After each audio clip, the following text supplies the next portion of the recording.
Tiga.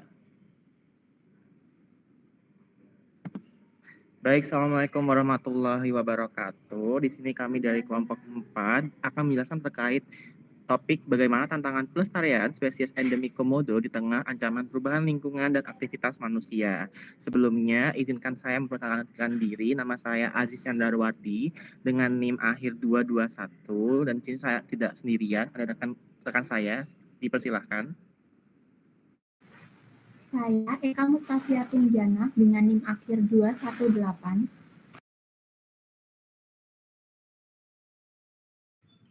Saya Aulia Dinda Nurjana dengan NIM B1A023219.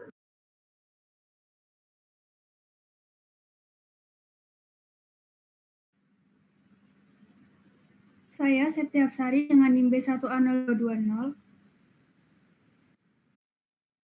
Saya Hasnia Oliva dengan NIM akhir 222. Selanjutnya, yaitu pendahuluan.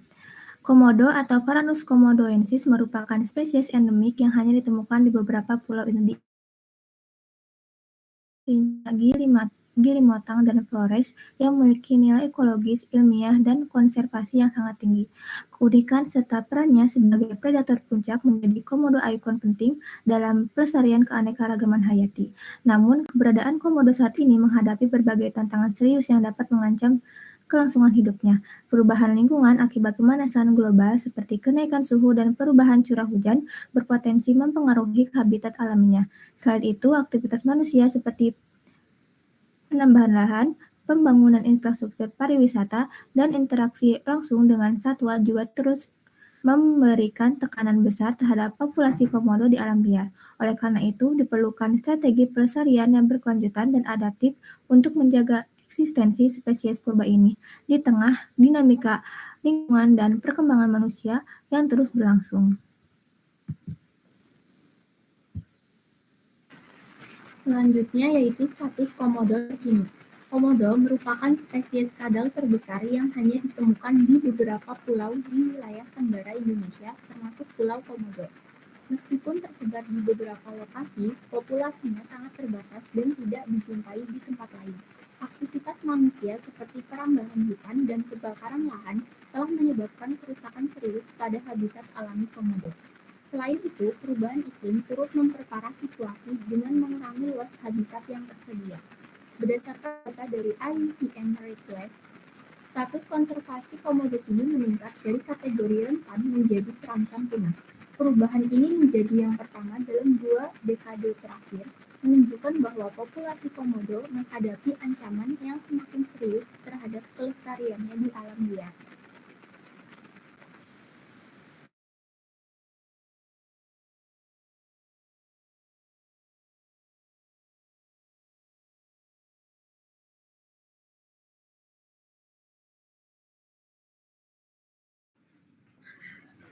Baik, selanjutnya yaitu kelimpahan komodo. Komodo atau Varanus komodonis merupakan spesies endemik di Indonesia yang populasinya terbatas di Pulau Komodo, Rinca, Gili, Motang, Nusa Konde, dan sebagian Flores. Penelitian tahun 2024 oleh Ramadan menyebutkan jumlahnya sekitar 3.500 individu dengan kurang dari 400 betina dewasa. Populasi komodo yang paling stabil berada di kawasan konservasi seperti Taman Nasional Komodo, sementara di wilayah Flores jumlahnya menurun akibat fragmentasi habitat dan juga aktivitas manusia. Kelestarian spesies ini sangat bergantung pada perlindungan habitat dan juga pengelolaan konservasi yang berkelanjutan.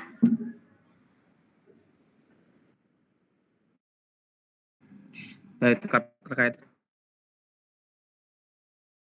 jumlah komodo tersendiri yaitu satu, yaitu perawatan anak yang minim, yang dimana anak komodo yang baru menetas tidak dapat mendapatkan perlindungan dari induknya sehingga mereka sangat rentan terhadap predator seperti kanibalisme dan kurangnya perlindungan ini.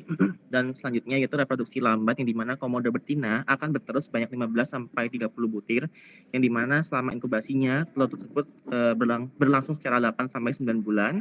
Dan yang terakhir reproduksi partenogenetik yang dimana sehingga akan lebih rentan terhadap penyakit dan perubahan lingkungan drastis dan ancaman lainnya. Next. baik terkait faktor eksternalnya sendiri dapat menjadi tiga yaitu perubahan habitat yang dimana deforestasi dan penebangan mangrove dan pembangunan infrastruktur pariwisata maupun pemukiman memotong areal jelajahan komodo, memfragmentasi populasi, serta menghilangkan lokasi berlindung dan tempat bersarang mereka. Tak hanya itu, perubahan iklim yaitu kenaikan permukaan laut, pola curah hujan yang tidak menentu, serta suhu ekstrim menyusutkan habitat pesisir dan merusak sarang telur serta mengganggu ketersediaan serta perilaku mangsa pada komodo. Yang terakhir yaitu perburuan liar dan tekanan rantai makanan yaitu merupakan perburuan rusa, babi hutan, dan terdangan ilegal komodo juga mengurangi pasokan pakan dan jumlah individu dewasa dan pada komodo itu sendiri, dan sementara kompetisi dengan hewan invasif semakin menurunkan keberlangsungan hidup populasi komodo tersebut.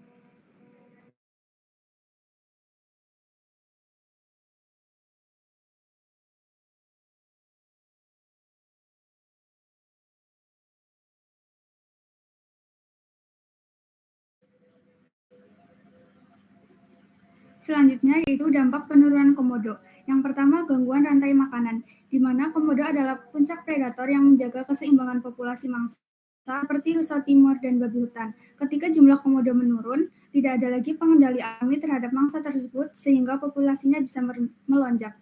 Yang kedua yaitu kerusakan vegetasi akibat overgrazing, di mana dengan meningkatnya jumlah herbivora, mangsa komodo, tekanan terhadap vegetasi menjadi sangat tinggi. Rusa dan babi yang tidak terkendali akan memakan tanaman secara berkelebihan ataupun overgrazing yang nantinya dapat merusak tutupan lahan, menghambat regenerasi tumbuhan, dan mengubah struktur hutan. Yang ketiga yaitu penurunan keanekaragaman hayati. Kerusakan habitat akibat overgrazing dan perubahan dalam rantai makanan akan berdampak pada spesies lain yang hidup di ekosistem yang sama. Yang keempat yaitu menurunnya fungsi dan layanan ekosistem. Fungsi ekosistem seperti penyimpanan, kestabilan tanah, siklus air, dan ketersediaan terganggu ketika struktur ekologis berubah.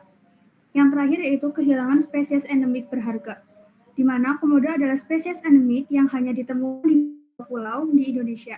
Penurunan populasinya yang sangat pada kenahan lokal atau global, di mana kehilangan komodo ini hanya merugikan dari sisi ekologis, namun juga berdampak pada sisi budidaya, ilmiah, dan pariwisata yang selama ini menjadi andalan masyarakat sekitar.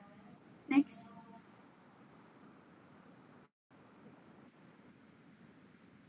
Selanjutnya yaitu bagaimana cara dan solusi menghadapi kepunahan kelimpahan dari komodo.